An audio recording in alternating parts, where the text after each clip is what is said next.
teenager was found guilty of murder after shooting another teen in Brooklyn Park this May. 18-year-old Farah Ahmed was found guilty of second-degree murder this week in the fatal shooting of 16-year-old Jacon Anderson Jr. Witnesses told police the shooting occurred after Ahmed and Anderson spoke at the Quick African Market in Brooklyn Park. According to police, Ahmed shot Anderson and tried to chase him out of the store. Police found him lying in the entryway of the store with gunshot wounds to his head. Ahmed later turned himself into the police. Meanwhile, a Brooklyn Park man was federally indicted after a deadly car crash this summer killed 5 young women. According to the U.S. Attorney's Office, 28-year-old Derek Thompson was indicted for possession of fentanyl and illegal gun possession. This June, Thompson was allegedly driving 95 miles per hour in a rented SUV when he ran a red light and crashed into another vehicle. 5 young women were killed in the crash. Police found more than 2,000 fentanyl pills, MDMA, cocaine, and a loaded pistol in his rental vehicle. Thompson has prior felony convictions and is not allowed to carry a firearm. Thompson is also facing multiple counts of criminal vehicular homicide in Hennepin County Court. He is the son of former state representative John Thompson. Golden Valley Fire Chief John Crelly is retiring after a long career in the fire service. Kevin Miller spoke with Crelly about his time serving as chief in Golden Valley and the future of the fire department. When I first joined, I could reach up and touch the top of the back of the truck. After 42 years, Trucks are bigger, they're wider. Fire Chief John Crelly has seen a lot change. When I joined, they were just transitioning from riding the tailboard. And more change will be coming to Crelly's life on December 12th. It's his last day at the Golden Valley Fire Department before retiring. His long career isn't typical for a firefighter. I never imagined running this long. I'm glad that I've been able to do it this long. I'm certainly the exception to the rule. Most firefighters leave this industry after about 20 years because it's such a demanding job. One of the things that kept him on the job so long was the feeling that he still had work to do. I wanted to see the new East Fire Station get built.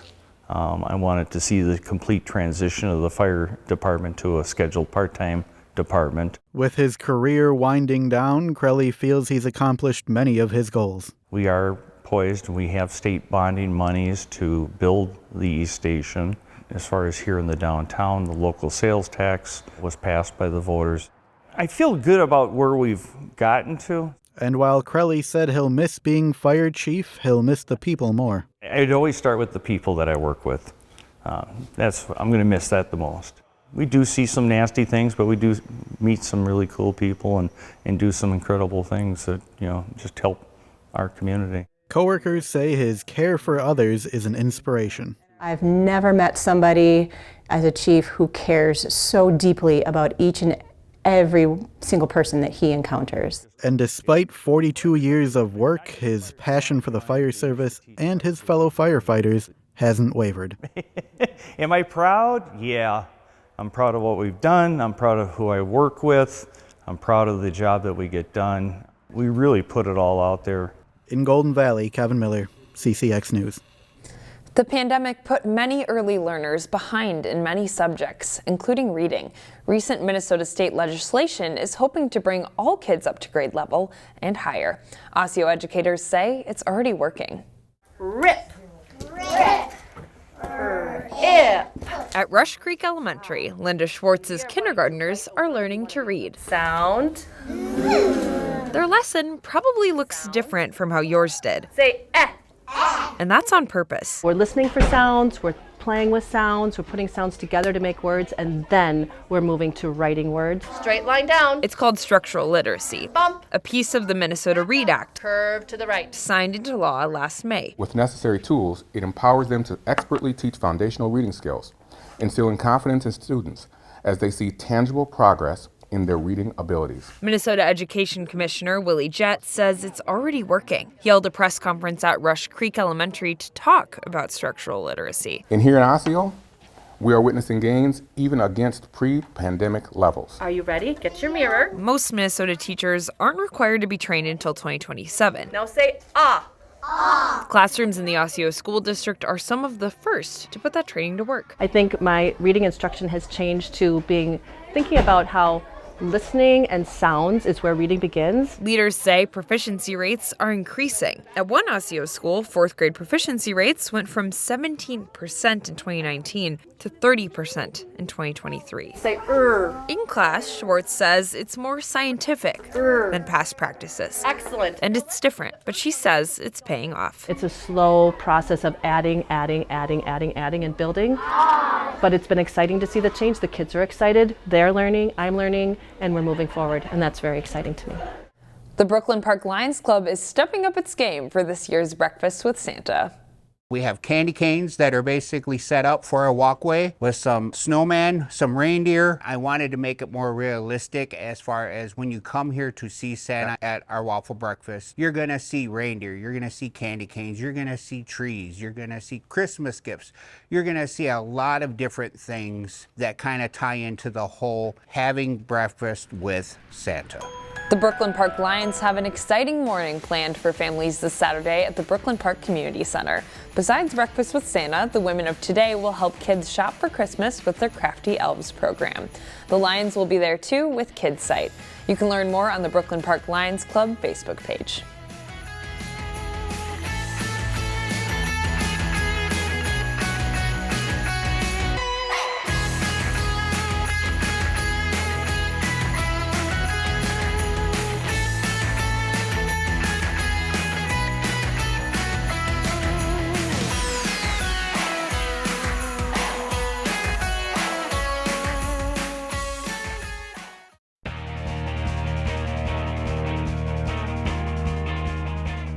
The prep football season is in the books. We've consulted with local coaches to name an all-area offense and defense. Here's Jay Wilcox with the offense. We'll start our CCX all-area offense in the backfield. Number 21, Charles Langama, burst on the scene as a first-year starter at running back for Maple Grove. The junior rushed for 1,425 yards and 21 touchdowns, with another 5 receiving TDs before being injured. Langama averaged 9 yards per carry and was an all-metro pick.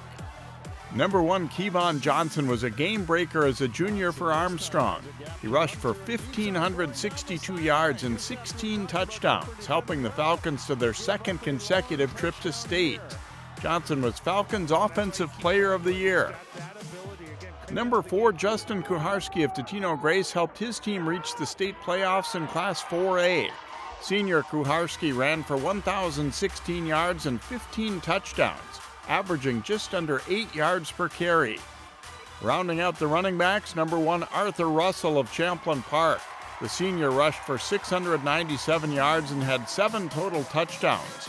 Russell was Special Teams MVP in the Metro North Subdistrict. Our quarterbacks are led by number 2, Nirvan Yogaraja of Benilde St. Margaret's. Yogaraja led the Red Knights to the State 4A playoffs, throwing for 3,297 yards and 28 TDs. He was Skyway Yellow Subdistrict Quarterback of the Year and Red Knights Team MVP. Cooper's number 12, Cameron Fox, made huge strides as a senior. Fox passed for 1,809 yards and 14 TDs, helping the Hawks to a 7-win season.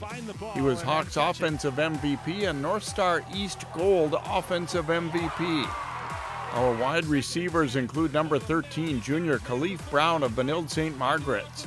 Brown had 70 catches for 1,047 yards and 8 TDs, and was Skyway Yellow Receiver of the Year. Wayzata's number 1, Tony Lay, makes our squad after a strong junior season. Lay had 33 receptions for 594 yards and 4 TDs, helping the Trojans stretch the field. Number 1, Dylan Vocal, was an all-purpose threat as a junior for Maple Grove.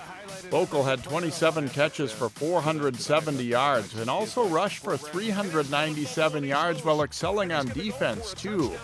Number 1, Tyjon Brooks of Park Center, was dangerous as a receiver and return man. Brooks had 36 catches for 700 yards and 6 touchdowns and over 1,000 all-purpose yards. He was North Star Maroon West Special Teams Player of the Year. Number 12, Max Clausen of Providence Academy, is a good target at 6'4", 205. He led the Lions in receptions, yards, and TDs, catching 40 passes for 575 yards with 7 touchdowns. Rounding out the receivers is number 2, Gideon Brecker of Armstrong. The junior had 39 catches for 700 yards with 10 touchdowns, while also excelling as a defensive back and punter. Our tight end is number 8, Nathan Ramatka of Maple Grove.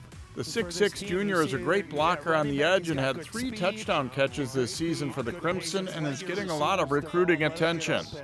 Up front on the offensive line, number 72 guard Manny Wilson of Wayzata capped a strong career for the Trojans. The 6'5", 265-pounder was a 3-year starter and is an all-star game selection. Number 55 Luke Pappas of Armstrong is one of the Falcons' best linemen in the last decade. The 6'4", 260-pound junior guard was Offensive Lineman of the Year in the North Star East Maroon. Number 60 center Ryan Bale was great in his first season on the O-line for Maple Grove. The 6', 225-pound senior is called the best pulling center he's had by his head coach. Number 74 Peter Okafor of Park Center is another good junior. The 6'2", 300-pound tackle didn't allow a sack this season and is a rising star for the Pirates. Number 70 Jeremiah Hoskins of Cooper is a big junior tackle at 6'5", 340. He was North Star East Gold Offensive Lineman of the Year. A good group, the CCX All-Area Offense. Arnie will throw, gets the completion, Langama a touchdown. These guys also had good seasons. The honorable mention selections for offense. Jay Wilcox, CCX Sports.